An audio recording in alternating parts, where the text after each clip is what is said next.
మార్పును అహింసాయుతమైనటువంటి పద్ధతిలో మార్పు తీసుకురావడం కోసం ఆయన ఈ సత్యాన్ని ఆయుధంగా చేసుకోవడం జరిగింది. ముఖ్యంగా అందుకే గాంధీ తన యొక్క స్వీయ రచనకు సత్యాన్వేషణలో నా ప్రయోగాలు అంటే సత్యంతో నా ప్రయోగాలు అని చెప్పి ఆయన తన యొక్క పుస్తకానికి ఆ పేరు పెట్టుకోవడం అనేది జరిగింది. కాబట్టి ఆ సిద్ధాంతంలో సత్యానికి అత్యధిక ప్రాధాన్యత ఉంటుందని చెప్పి చెప్పవచ్చు. నెక్స్ట్ అహింస. రెండవది గాంధీ యొక్క అహింసా విధానం. మనం అహింస అంటే హింస చేయకుండా అనేవి అహింస అంటాం. హింస అనేది రెండు రకాలుగా మనం చూస్తూ ఉంటాం. ఒకటి శారీరకమైనటువంటి హింస, మానసికమైనటువంటి హింస. ముఖ్యంగా గాంధీజీ తన ఉద్యమానికి, సామాజిక రాజకీయ ఉద్యమానికి అహింసను ఒక ఆయుధంగా వాడటం అనేది జరిగింది. సమాజంలో మార్పు తీసుకురావడం కోసం ఆయన ఈ అహింసను ఒక ప్రధాన ఆయుధంగా వాడటం జరిగింది. మనిషి తన యొక్క బాధను, ఆత్మక్షోభను, క్షమ, ప్రేమ, నిస్వార్థత, ఆత్మబలం మొదలైనటువంటి గుణాలతో ఆయన పాటించడం ద్వారా ఎదుటి వాళ్ళలో మార్పు తీసుకురావచ్చు అని చెప్పి చెప్పడం జరిగింది. పగ తీర్చుకోవడం, కక్ష సాధించుకోవడం, తర్వాత హింసను ప్రేరేపించడం అనేది వదులుకోవాలన్నాడు. ముఖ్యంగా గాంధీ సిద్ధాంతాన్ని మనం ఒకసారి చూసినట్లయితే గాంధీ ఒక చెంప మీద కొడితే ఇంకొక చెంపను చూపించాలి అని చెప్పి చెప్పడం జరిగింది. ఇప్పుడు ఆధునికమైనటువంటి సమాజంలో మనం ఎదురువాడు మన మీద మనం కొట్టడానికి రాకుండా మనం అతన్ని కొట్టడానికి ప్రయత్నం చేస్తాం. కానీ గాంధీ అన్నాడు, ఎడమ చెప్తే కుడి చెంప చూపించమని చెప్పి అతని యొక్క ఆత్మ రకమైనటువంటి నిగ్రహం పాటించి ఎదుటివాడికి తన యొక్క బాధను వ్యక్తం చేయాలని చెప్పి ఆయన చెప్పడం జరిగింది. అందుకని అహింస ఆయన ఒక ప్రధానమైనటువంటి శక్తిగా ఉంచాడు. అందుకని ఆయన ఏమంటాడంటే హింసకు 4 రకాలైన అంశాలు కారణమవుతాయని చెప్పి చెప్పడం జరిగింది. ఒకటి వ్యవస్థీకృతమైనటువంటి అధికారం, అంతః కళాలు, తర్వాత విదేశీ దాడులు, కుటుంబ వ్యవస్థ. వీటి నుంచి మనం ఎలా అహింసను వైపు మనం మరలాలో ఆయన కొన్ని చెప్పడం జరిగింది. భారత జాతీయ కాంగ్రెస్ పార్టీని, జాతీయ నాయకులను ఆయన హింసాయుతమైనటువంటి పద్ధతుల ద్వారా మార్పు తీసుకురావడం కోసం ఆయన ప్రయత్నం చేయడం జరిగింది. ముఖ్యంగా అహింస అంటే హింస చేయకుండా ఉండడం. ఆయన దృష్టిలో హింస అంటే ఒకటి శారీరకమైనటువంటి హింస, 2 మానసికమైనటువంటి హింస. శారీరకమైనటువంటి హింస, మానసిక హింస. శారీరకమైనటువంటి హింస అంటే మనిషి యొక్క శరీరానికి గాయం చేయడం అంటే ఎదుటివాడిని పట్టడం, అవి చేసి ఎదుటివాడిని గాయపరచడం అనేది శారీరక హింస. ఈ హింస చేయకూడదు అంటాడు గాంధీ. అలాగే మానసిక, ఎదుటివాడిని మాటల ద్వారా వేధించడం అనేది మానసిక హింసలు. ఈ 2 హింసలు చేయకుండా ఉండడమే అహింసగా మహాత్మా గాంధీ పేర్కొనడం జరిగింది. ఇక మూడవది ఆయన చెప్పినటువంటి మరొక ముఖ్యమైనటువంటి సిద్ధాంతం సత్యాగ్రహం. సత్యం కోసం ఉపవాసం ఉండడమే సత్యాగ్రహంగా మనం చెప్పుకోవచ్చు. సత్యం కోసం ఏదైతే తాను సత్యం అనుకుంటున్నాడో ఆ సత్యాన్ని సాధించడం కోసం ఉపవాసం చేయడం అంటే తిండి, నీరు అలాంటివి తీసుకోకుండా తన శరీరాన్ని శుష్కింప చేసుకునేటువంటి పద్ధతిని సత్యాగ్రహం అని అనుకుంటాడు. అందుకే తప్పు చేసిన వారిని బాధించకుండా, తప్పు చేసిన వారిలో మానసికమైనటువంటి మార్పు కోసం మనముగా కొన్ని రకాలైనటువంటి ఆహారాన్ని త్యజించి మన నిరసనను తెలియచేయడం ద్వారా వారిలో ఒక మానసికమైనటువంటి మార్పును తీసుకురావాలని చెప్పాడు. ముఖ్యంగా చెడును మంచితోనూ, కోపాన్ని ప్రేమతోనూ, అబద్ధాన్ని నిజంతోనూ, అహింసతోనూ జయించాలి అని చెప్పి మహాత్మా గాంధీ చెప్పడం జరిగింది. చెడును మంచితోనూ, కోపాన్ని ప్రేమతోనూ, అబద్ధాన్ని నిజంతోనూ, అహింసతోనూ జయించాలని చెప్పి గాంధీ సత్యాగ్రహికి సూచించడం జరిగింది. ముఖ్యంగా ఆయన సత్యాగ్రహి ఆచరించాల్సినటువంటి కొన్ని మార్గాలను కూడా చెప్పడం జరిగింది. ఏంటి అంటే బ్రహ్మచర్యాన్ని పాటించాలి, ఏ ప్రాణిని నాశనం చేయకుండా ఉండడం, అలాగే అబద్ధం చెప్పకుండా ఉండడం, న్యాయంగా ప్రవర్తించడం, అన్యాయం చేయకుండా ఉండడం, అలాగే మనలో ఉన్నటువంటి కోరికలను అదుపు చేసుకోవడం, సాంఘిక ఐకమత్యాన్ని పెంపొందించడం, అంటరానితనాన్ని నిర్మూలించడం. అంటరానితనం అంటే మీకు అందరూ తెలుసు, మనుషులను ముట్టుకోవడం ద్వారా, మనుషులను కౌగిలించుకోవడం ద్వారా, లేకపోతే వాళ్ళకు సహకారం చేయడం ద్వారా మళ్ళీ పడిపోతాం అనేటువంటి విధానం. ముఖ్యంగా గాంధీ యొక్క ఈ అంటరానితనం నేరం అనేటువంటి అంశాన్ని మనం ఆ రాజ్యాంగం 17వ నిబంధన ముఖ్యంగా సమాన హక్కులు చేర్చడం జరిగింది. అస్పృశ్యత అంటరానితనం నేరంగా పేర్కొనడం అనేది జరిగింది. అలాగే మద్యపానాన్ని నిషేధించడం అంటే మద్యం సేవించకుండా ఉండడం, అలాగే గ్రామీణ పరిశ్రమలను, గ్రామీణ ప్రాంత అభివృద్ధి, గ్రామాల అభివృద్ధి, గ్రామానికి దేశానికి పట్టుకొమ్మలు పల్లెలే కాబట్టి పల్లెలు అభివృద్ధి చెందాలని చెప్పి ఆయన గ్రామీణ అభివృద్ధికి ప్రాధాన్యత ఇవ్వడం జరిగింది. స్త్రీ జనోద్ధరణకు కృషి చేయడం, స్త్రీ జనాభాను పెంచడానికి, స్త్రీ అభివృద్ధికి అన్ని రంగాల అభివృద్ధి సాధించడానికి వారికి సహాయ సహకారాలు అందించడం, అలాగే బంధువులు పాటించడం, అలాగే పౌరధికారం అంటే ప్రభుత్వాలు ఏదైనా వ్యతిరేకమైనటువంటి చట్టాలు చేసినట్లయితే వాటిని వ్యతిరేకించేటువంటి పద్ధతులు, అలాగే ప్రభుత్వానికి తమ యొక్క నిరసనను సహాయ నిరాకరణ ద్వారా తెలియజేయడం. ముఖ్యంగా ఈరోజు మనం గాంధేయవాద పద్ధతులు చేస్తున్నటువంటి రాస్తా రోకో కానీ, సడక్ బంద్ కానీ, నల్ల బ్యాడ్జీలతో నిరసన కానీ, మూతికి నల్లగొడ్డలు కట్టుకొని చేసేటువంటి నిరసన కానీ, పెండౌన్ లాంటివి కానీ, ఉద్యోగులు కానీ ఉపాధ్యాయులు చేసే పెండవులన్నీ కూడా ఆయన ఉద్యమ స్ఫూర్తి. అలాగే బహిష్కరణ అంటే ఆ ఉద్యోగాలను బహిష్కరిస్తూ నిరసనను వ్యక్తం చేయడం అన్నమాట. ఇవన్నీ కూడా సత్యాగ్రహి చేయాల్సినటువంటి పద్ధతులు. అంటే దీనివల్ల ఎదుటివాడిని మనం ఏదైనా వేధించకుండా మనంగా చేసుకుంటున్నటువంటి కొన్ని రకాలైనటువంటి అంతర్గతమైనటువంటి ఈ ఉద్యమం ద్వారా వాళ్ళలో మానసికమైనటువంటి మార్పులు తీసుకురావాలని చెప్పి చెప్పడం జరిగింది. ముఖ్యంగా ఉప్పు సత్యాగ్రహం, విదేశీ వస్తువు బహిష్కరణ, స్వదేశీ వస్తువుల ఉపయోగం మొదలైనటువంటి కూడా సత్యాగ్రహ పద్ధతుల ద్వారా ఆచరించడం జరిగింది.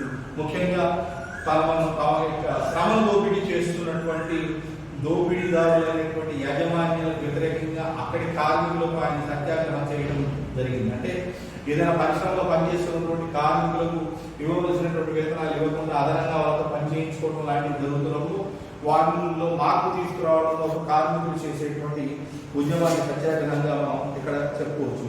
ముఖ్యంగా కేవలం ఒక పరిశ్రమలకే కాకుండా భూస్వాముల దగ్గర ఉన్నటువంటి కూలీలు కానీ, వివిధ సంస్థల్లో పనిచేసేటువంటి యజమానులకు వ్యతిరేకమైనటువంటి ఉద్యోగులు కానీ ఈ రకమైనటువంటి వాటి ద్వారా వాళ్ళకు తమ నిరసన తెలియజేయడం జరిగింది. ముఖ్యంగా బ్రిటిష్ వారి యొక్క కార్యాలయాల్లో, సంస్థలలో పనిచేసేటువంటి భారతీయులు కూడా ఈ విధానాన్ని అనుసరించి బ్రిటిష్ వారి యొక్క వ్యతిరేకతను, బ్రిటిష్ వారి యొక్క పాలన చట్టాలను వ్యతిరేకించడం అనేది జరిగింది.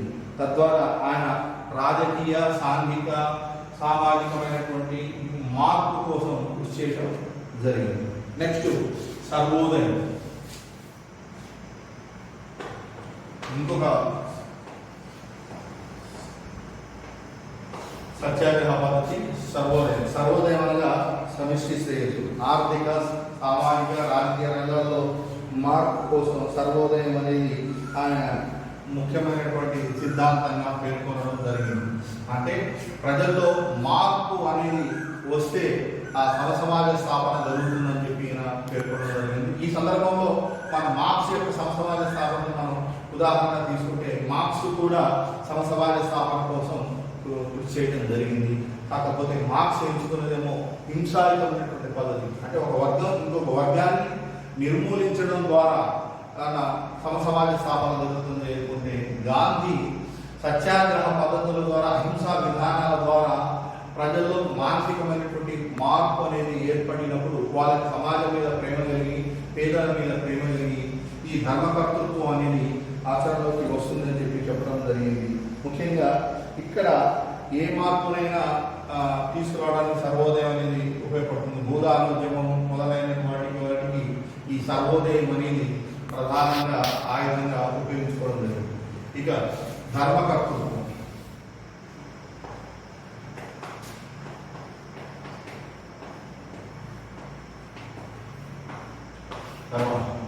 గాంధీ యొక్క ధర్మకర్తృత్వం అనేదాన్ని మనం చూస్తుంటే ప్రతి వ్యక్తి తన యొక్క ఆస్తికి ధర్మకర్తగా ఉండాలంటున్నాడు గాంధీ. కానీ ఇక్కడ మామూలుగా ఎవరి ఆస్తికి వారే ధర్మకర్తగా ఉంటారు. కానీ మహాత్మా గాంధీ చెప్పిన ధర్మకర్తృత్వానికి నిజమైనటువంటి మన ఆస్తికి మనం యజమానిగా ఉండడానికి కారణం అవుతుంది. గాంధీ చెప్పినటువంటి ధర్మకర్తృత్వం అనేది సత్యం, అహింస ఉన్నటువంటి వ్యక్తులకు సంబంధించినటువంటి విషయం అన్నమాట. ఆయన ధర్మకర్తృత్వం అనేది ఒక నైతికమైనటువంటి భావన. ప్రజల్లో ముఖ్యంగా భూస్వాములు కానీ యజమానులు కానీ మానసికమైనటువంటి మార్పు వచ్చినప్పుడు, సమాజం మీద ప్రేమ కలిగినప్పుడు ఈ ధర్మకర్తృత్వం అనేది ఆచరణకు సాధ్యపడుతుందని చెప్తూ ఉంటారు. అంటే అసలు ఏంటి ధర్మకర్త అంటే మనం మన ప్రాంతాల దేవాలయాలకు ఆ ఊళ్ళో ఉన్నటువంటి పెద్దలను, ఆర్థికంగా పెద్దలుగా ఉన్నటువంటి వాళ్ళని ధర్మకర్తలుగా పెడుతుంటారు. అంటే ఆలయ కమిటీ చైర్మన్గా పెడుతూ ఉంటారు. కారణం ఏంటంటే ఆ దేవాలయం మీద అభివృద్ధికి సంబంధించినటువంటి విషయాలు వచ్చినప్పుడు వాళ్ళు దానికి సంబంధించినటువంటి డబ్బులు పెట్టి ఆ దేవాలయ అభివృద్ధికి కృషి చేస్తారనేటువంటిది అక్కడ దానికి సంబంధించినటువంటి అంశం. అయితే ఇక్కడ గాంధీ చెప్పినటువంటి ధర్మకర్తృత్వం ఏంటంటే ప్రతి సంస్థకి లేదా పరిశ్రమకి యజమానిగా ఉన్నటువంటి వ్యక్తి తన ఆర్థిక ధర్మకర్తగా ఉండి సమాజం మీద నైతికమైనటువంటి ఆలోచన ఉన్నటువంటి వాళ్ళకి ప్రేమ అభిమానాలను పెరిగినప్పుడు తన కింద ఉన్నటువంటి కార్మికులకు ఇచ్చేటువంటి వేతనాలు పెంచవచ్చు, తనకు ఉన్నటువంటి లాభాలను తగ్గించుకోవచ్చు. ఇలా ధర్మకర్తృత్వం ఆచరణ చేయడం ద్వారా ఆర్థిక సమానత్వాన్ని సాధించవచ్చు అని చెప్పి ఆయన చెప్పడం జరిగింది. ఈ విషయంలో ఆయన మనం ఇందాక చెప్పినట్టుగా ఎవరైతే కార్ల్ మార్క్స్ ఉన్నాడో ఒక వ్యక్తి ఒక వర్గం ఇంకొక వర్గంపై తిరుగుబాటు చేయకుండా ఒక ప్రజాస్వామికమైన భావనల ద్వారా ఈ ధర్మకర్తృత్వం సర్వోదయ ఉద్యమానికి కారణమవుతుంది, సమసమాజ స్థాపనకు కారణమవుతుంది, అసమానత లేని సమసమాజం స్థాపించబడుతుందని చెప్పి ఆయన పేర్కొనడం జరిగింది. ఇంకొకటి ఇక గాంధీకి సంబంధించినటువంటి మరొక అంశం అధికార వికేంద్రీకరణ.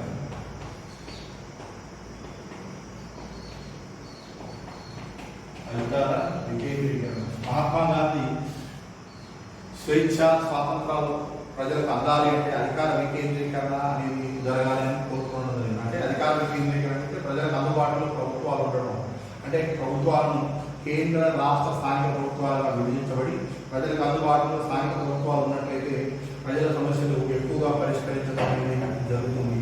అధికార కేంద్రీకరణ వల్ల ప్రజల యొక్క స్వేచ్ఛకు భాగం, అధికార వికేంద్రీకరణ ఉంటే ప్రజలకు మేలు జరుగుతుంది. ప్రజలకు కావాల్సినటువంటి ఏదైనా పరిపాలనలో ప్రజలు భాగస్వాములు కావడానికి కానీ ప్రజలకు అందుబాటులో ప్రభుత్వం ఉంటే సమస్యల పరిష్కారం కానీ తొందరగా జరుగుతుందని చెప్పి ఆయన గ్రామ స్వరాజ్యం యొక్క ఆశయం ఈ అధికార వికేంద్రీకరణలో ఉంటుంది. అంటే గ్రామాలను కింది స్థాయి నుంచి మనం అభివృద్ధి చేసుకుంటూ పోతే దేశం ఆటోమేటిక్ అదే అభివృద్ధి చెందుతుందని చెప్పి ఆయన పేర్కొనడం జరిగింది. ఇక చివరిది మనం భాగస్వామ్య ప్రజాస్వామ్యం. భాగస్వామ్య ప్రజాస్వామ్యం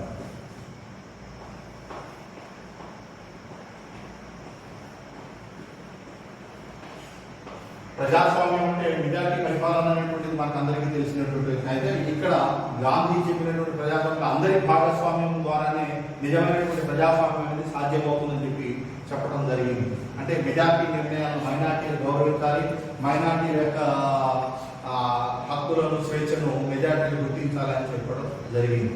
అయితే మీరు మైనార్టీలైనా మెజారిటీలైనా వాళ్ళు చెప్పినటువంటి విషయాల్లో కనుక సత్యం ఉన్నట్లయితే, నిజం ఉన్నట్లయితే దాన్ని అందరూ గౌరవించాలి. అలాంటప్పుడు మైనార్టీల యొక్క నిర్ణయాన్ని మెజారిటీలు, మెజారిటీల యొక్క నిర్ణయాలను మైనార్టీలను గౌరవించుకోవడం ద్వారా పరస్పరం సహకరించుకుంటూ పాలకులు ఎవరైనా అందరి సమస్యలను పరిష్కరించుకోవడం ద్వారా, అందరూ కలిసిమెలిసి జీవించడం ద్వారా, అందరి యొక్క హక్కులను స్వేచ్ఛను పరస్పరం ఇచ్చిపుచ్చుకోవడం ద్వారా ప్రజాస్వామ్యాన్ని అభివృద్ధి చేసుకోవచ్చు అని చెప్పి ఆయన భాగస్వామ్య ప్రజాస్వామ్యానికి విలువ ఇవ్వడం అనేది జరిగింది. ఈ రకంగా గాంధీ యొక్క తన యొక్క సిద్ధాంతాన్ని ఆయన తన ఆచరణ యోగ్యమైనటువంటి సిద్ధాంతాన్ని చెప్పాడు. ముఖ్యంగా ఇక్కడ చూడండి, భాగస్వామ్య ప్రజాస్వామ్యంలో మెజారిటీ పరిపాలన అంటే మెజారిటీల యొక్క పెత్తనం కాదు, మెజారిటీలు మైనారిటీల యొక్క హక్కులను స్వేచ్ఛను కూడా గుర్తించాలి, గౌరవించాలి. వారి హక్కులలో స్వేచ్ఛలో సంబంధించిన వాళ్ళు అడిగినటువంటి విషయంలో కనుక నిజమైనటువంటి దాన్ని గౌరవించి అమలు చేయడం ద్వారా నిజమైనటువంటి ప్రజాస్వామ్యం సాధించవచ్చని చెప్పాడు.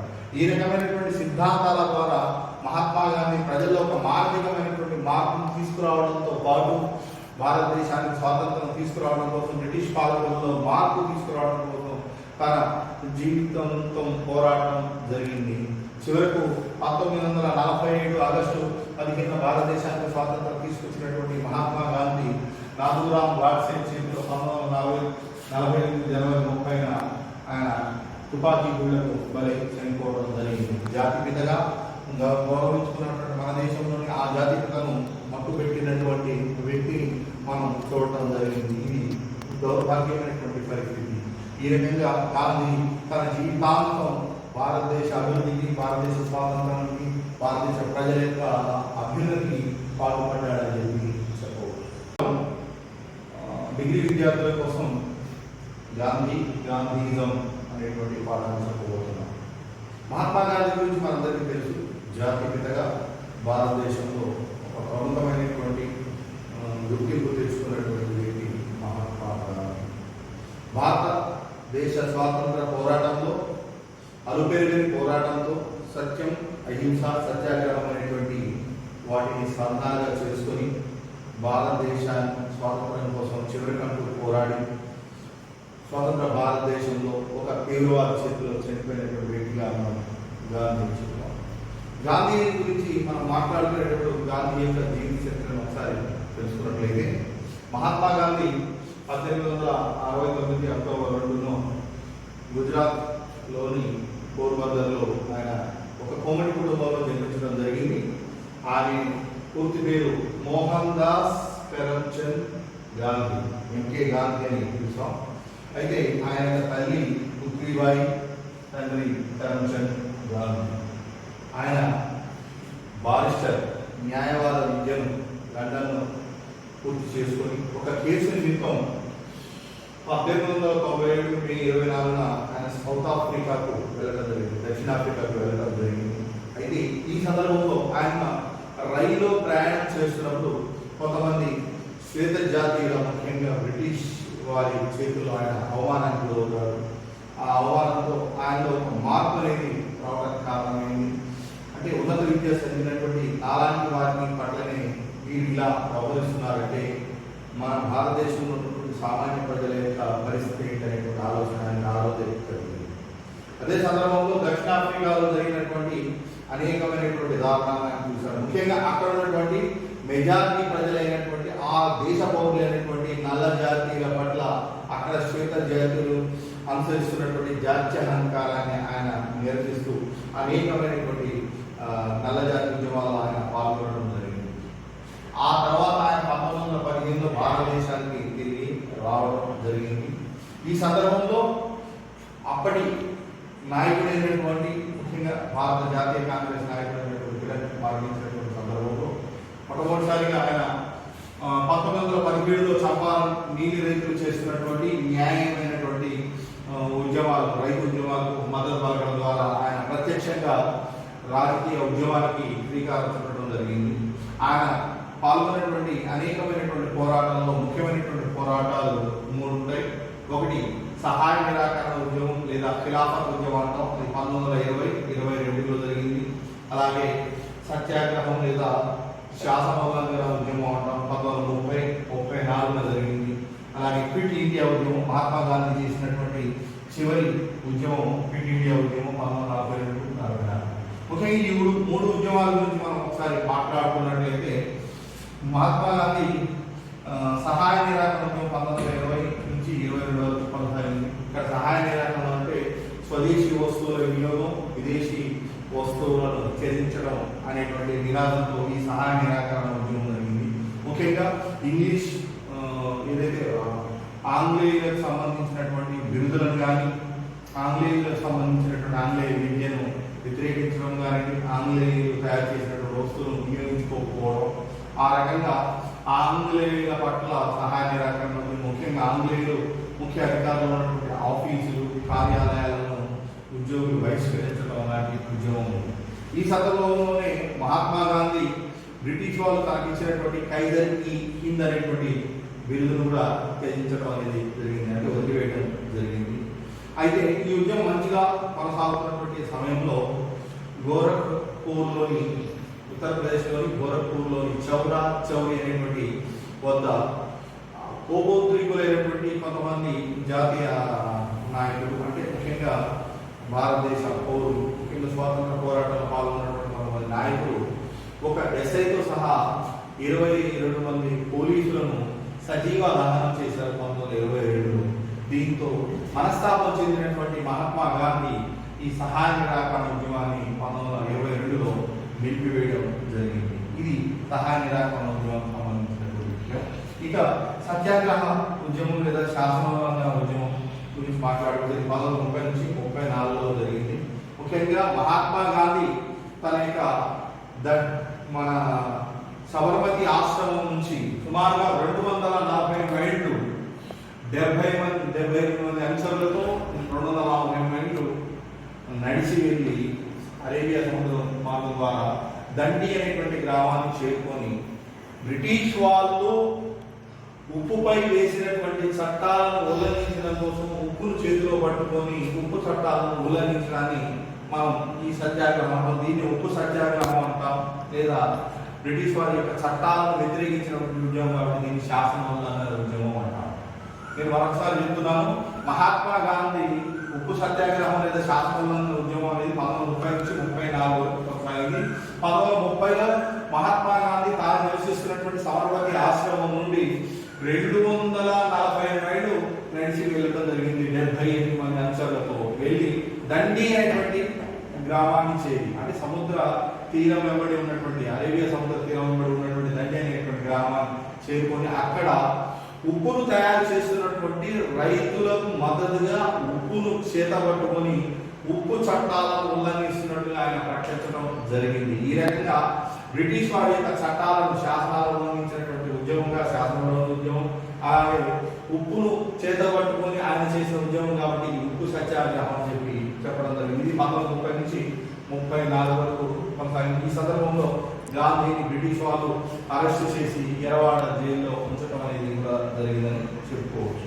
ఇక మూడో ఉద్యమం క్విట్ ఇండియా ఉద్యమం. ముఖ్యంగా మహాత్మా గాంధీ చేసినటువంటి చివరి ఉద్యమం బ్రిటిష్ వారి పట్ల వ్యతిరేక ఉద్యమం అని క్విట్ ఇండియా ఉద్యమం. డూ ఆర్ డై, హిందీలో కరోయా మరవట, అంటే చెయ్యండి లేదా చావండి అని చెప్పి భారతీయులందరినీ కూడా ఆయన తన యొక్క ప్రకటన ద్వారా పిలుపునివ్వడం జరిగింది. ఇదే చివరి ఉద్యమం. ఈ ఉద్యమం ద్వారా మనం దేశానికి స్వాతంత్రం తీసుకురావాలి. ఈ ఉద్యమంలో మీరు ఏదైనా పాల్గొనడం ద్వారా పోరాటం చేయండి లేదా చనిపోవడం చనిపోండి, మన అంతిమ లక్ష్యం భారతదేశ స్వాతంత్రం అని చెప్పి ఈయన 1942లో క్విట్ ఇండియా ఉద్యమాన్ని ప్రారంభించడం జరిగింది. ఇది 1944 వరకు జరిగింది. గాంధీ తిరిగి రెండోసారి గాంధీని అరెస్ట్ చేసేటువంటి సందర్భం జరిగింది. ఆ తర్వాత బ్రిటిష్ ప్రభుత్వం మారిపోవడం, తర్వాత అక్కడ లేబర్ పార్టీ అధికారం రావడంతో అట్లీ ప్రభుత్వం అధికారం వచ్చిన తర్వాత భారతదేశానికి 1947 ఆగస్టు 15 స్వాతంత్రం ప్రకటించడం అనేది జరిగింది. ఈ రకంగా మనం గాంధీకి సంబంధించినటువంటి ఉద్యమాలు చెప్పుకోవాలి. అయితే గాంధీ ఉద్యమాలతో పాటు అసలు ఆయన ముఖ్యమైనటువంటి సిద్ధాంతాలను మనం ఒకసారి పరిశీలించినట్లయితే మహాత్మా గాంధీ ఒక గొప్ప ఉద్యమాన్ని నడపడానికి కారణమైనటువంటి అతని సిద్ధాంతమే ముఖ్యమైనటువంటి కారణం అని చెప్పి మనం చెప్పుకోవడం జరుగుతుంది. ముఖ్యంగా గాంధీ గురించి తెలిసినటువంటి వాళ్ళందరూ కూడా ఆయన మాటల్ని గుర్తు చేసుకుంటూ ఏమంటారంటే, గాంధీ మరణించవచ్చు కానీ గాంధీ ఈజం జీవించే ఉంటుంది అని చెప్పి చెప్పడం. ముఖ్యంగా భోగరాజు పట్టాభి సీతారామయ్య గాంధీ అంటే గాంధీజం అనే పుస్తకంలో, భోగరాజు పట్టాభి సీతారామయ్య గాంధీ అంటే గాంధీ అనే పుస్తకంలో గాంధీ మరణించవచ్చు కానీ గాంధీజం జీవించే ఉంటుంది అనేటువంటి మాటలో నిజం ఏంటి అంటే, ఆయన చెప్పినటువంటి అనేక రకాలైనటువంటి అహింసాయుతమైనటువంటి పద్ధతులు, సత్యం, సత్యాగ్రహం, అహింస, ధర్మకర్తృత్వం, అధికారికి, ఇలాంటి అనేకమైనటువంటి ఆయన యొక్క ఆచరణ యోగ్యమైనటువంటి కొన్ని పద్ధతులని ఆయన్ని చరిత్రలో ఒక మహోన్నతమైనటువంటి వ్యక్తిగా, మహాత్ముడుగా నిలపడానికి కారణమైంది. వాటిని మనం ఈరోజు మనం మాట్లాడుకున్నట్లయితే ముఖ్యంగా ఫస్ట్ సత్యం. సత్యమే దైవం, దైవమే సత్యం అంటాడు మహాత్మా గాంధీ. సత్యమే అంతిమ వాస్తవం అని చెప్పి ఆయన పేర్కొనడం జరిగింది. సత్యంతో కూడుకున్నటువంటి జ్ఞానమే నిజమైనటువంటి జ్ఞానం అంటాడు. సత్యాగ్రహి ఎప్పుడు కూడా ఎదుటివాడిని బాధించాడు అంటాడు మహాత్మా గాంధీ. అంటే ఆయన ఏం చేశాడు, ఆయన యొక్క సిద్ధాంతాల్లో ముఖ్యమైనటువంటి ఏంటంటే సత్యం. ఎందుకంటే సత్యం ఉండటం వల్లనే ప్రేమ, వినయం, ఒక రకమైనటువంటి అనురాగం అనేది వ్యక్తుల్లో ఏర్పడతాయని, దానివల్ల వ్యక్తుల్లో సత్ప్రవర్తన అనేది ఏర్పడి సమాజంలో అది మంచి మార్పుకు కారణమవుతుందని చెప్పి మహాత్మా గాంధీ చెప్పడం జరిగింది. ఆ రకంగా